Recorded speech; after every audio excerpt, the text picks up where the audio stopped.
Mga palangga, huwag natin itong palalampasin yung ating bagong bersyon na tipid na at masarap pa na chocolate filling. At yung bagong bersyon natin ng ating chocolate coating ng ating Bavarian donut, kaya umpisahan na po natin.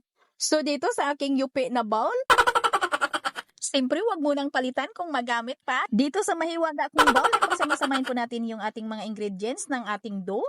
Dito, meron po tayong 1 cup ng ating sugar, 1 tablespoon ng ating rock salt, 1 tablespoon ng ating yeast, at 1 tablespoon ng ating vanilla extract. At para maganda ang alsa ng ating Bavarian dough, ay maglagay po tayo ng isang piraso ng itlog ng manok. Remember, itlog ng manok ha?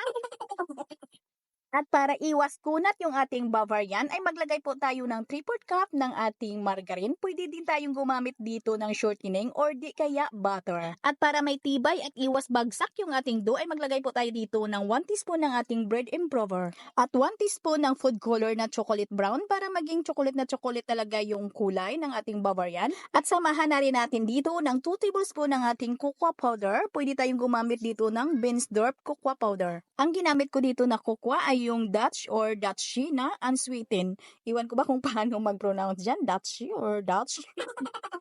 Tabang mo na bang? At haluin lang muna natin at para maging malambot talaga yung ating Bavarian ay maglagay po tayo dito ng 1/3 cup ng ating oil at maglagay po tayo ng 1 cup ng ating evaporated milk. At maglagay lang po tayo dito ng 3/4 cup ng ating tubig at haluin lang po natin, tunawin lang po natin yung ating mga dry ingredients bago po tayo dito maglagay ng ating harina. Yung ating tubig na ito mga palangga ay tansyahan nyo lang po kasi hindi po tayo magkapareho ng brand ng ating harina. Pwede kayong magdagdag kung ito'y matigas ang inyong dough.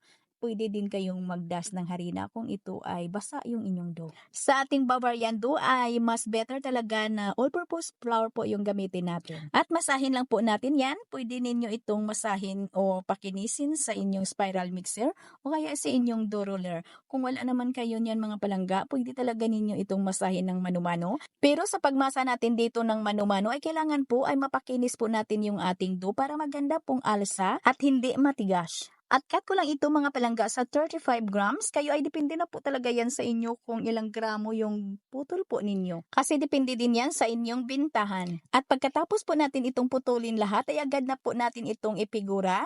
I-form na po natin ito ng pabilog. Ay kailangan po ay mahigpit lang po yung pagkapigura natin para hindi mahangin yung loob ng ating Bavarian. At laparin lang po natin ito ng kaunti para hindi maging bilog na bilog talaga yung ating Bavarian. At nang hindi din tayo mahirapan dito sa pagluto para hindi bilog na bilog talaga para madali lang po natin itong ibaliktad. At pag natapos na natin itong i-form lahat ay palsahin lang po natin ito yung ating dough ng 2 hanggang 3 oras hanggang sa mag-double yung sizes niya bago po natin ito lutuin. At pag ito'y umalsa na pwede na natin itong lutuin, ay lutuin lang po natin ito sa mainit na matika at kailangan po ay hindi lang po malakas yung ating apoy dito ha, para hindi din masunog yung ibabaw ng ating donut at para lutong-luto din yung loob. Ayan, at nang natapos na natin itong lutuin lahat, ay dito na po tayo sa ating palaman. Ito po yung ating mga ingredients, mga sangkap, mga palangga sa ating video screen. So dito sa ating palaman ay meron tayo ditong 4 tablespoon ng ating cornstarch at 2 tablespoon ng cocoa powder at 1/2 teaspoon ng Nescafe. Lagyan po natin ng coffee para maging chocolate na chocolate talaga yung lasa ng ating filling. At maglagay tayo ng 1 can ng condensed milk, 390 grams po yung timbang nito. At maglagay tayo dito ng 1 cup na evaporated milk at 2 tablespoon na tubig. And then haluin lang po natin yan. Durugin lang po natin or tunawin lang po natin yung ating cornstarch. At salain lang po natin ito. At pagkatapos ay lutuin po natin ito sa mahinang apoy.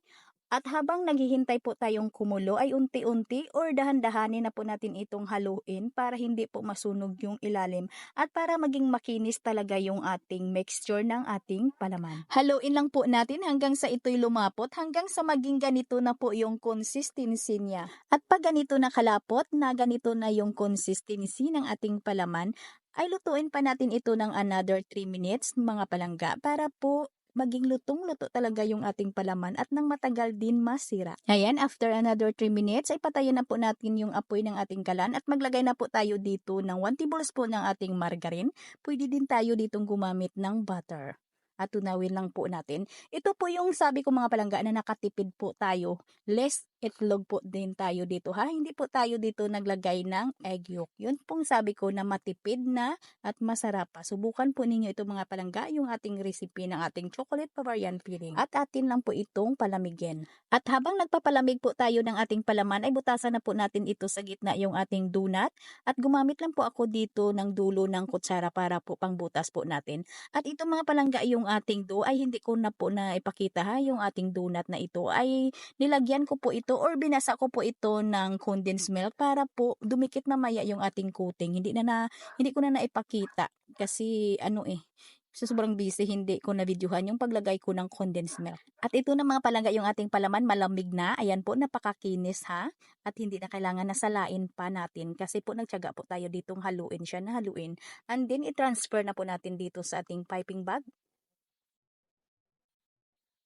At pwede din ninyo ito na lagyan na muna ng coating bago po ninyo lagyan ng palaman. Depende na sa inyo. Ito mga palangga ay diretso ko na po ito. Hindi ko na po ito i-double coating kasi po ay naghihintay na po yung may-ari nito. Kasi order po ito. Naghihintay na po siya. Nagmamadali po tayo. One coat na lang po ito yung gagawin ko. Gawa na po tayo ng ating coating. Yun pong sabi ko na bago po nating timpla ng ating coating, meron po tayo ditong 2 cups ng ating cocoa powder. Yung ordinary lang po na powder yung gamit ko dito na sweet po. Yung sweeten. Yung mapakla yung ang lasa nito. Yung mumurahin lang po.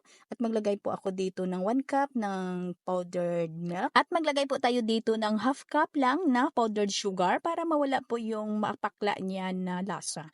At ito mga palangga ay masarap na po talaga itong ating coating ha. Masarap pong lasa ng coating po natin nito. Masarap po ito dahil sa nilagay po nating powdered sugar at yung ating powdered milk. Kasama na din po yung ating cocoa powder. At ito mga palangga ilublob na po natin. At ito po yung sabi ko na 1 coat lang po ito. Pwede rin ninyo itong i-double coat. Balilagyan nyo ulit ng coating para maging makapal talaga. Siyempre may palaman na yan lahat sa loob. At pagkatapos ay lagyan ko ulit ng palaman dito sa ibabaw para mas maganda din tingnan. Sana masubukan po ninyo at wag po talaga ninyo itong palalampasin po yung ating recipe na ito kasi kumita po talaga ako dito. At talaga namang mabinta ito na pwede na talaga itong makatulong po sa ating pang-araw-araw na pangangailangan mga palangga. Pwede talaga na natin itong papagkakitaan. At ito yung sabi ko sa inyo na double coat po. Ayan po, bali lagyan nyo muna ng coating bago ninyo lagyan ng palaman. At pagkatapos ninyong malagyan ng palaman ay lagyan nyo ulit ng coating para maging makapal. At pagkatapos ay lagyan nyo ulit ng filling. Ayan na po mga palangga, sana may natutunan. At yung ginawa nating pang-coating sa 1 kilo po natin na dough ay hindi po naubos ha. Marami pa pong natira. At sana masubukan itong recipe na ito. Magkita-kita po tayong muli. Ito pong inyong Kainday Tinapay. Maraming salamat. Bye-bye.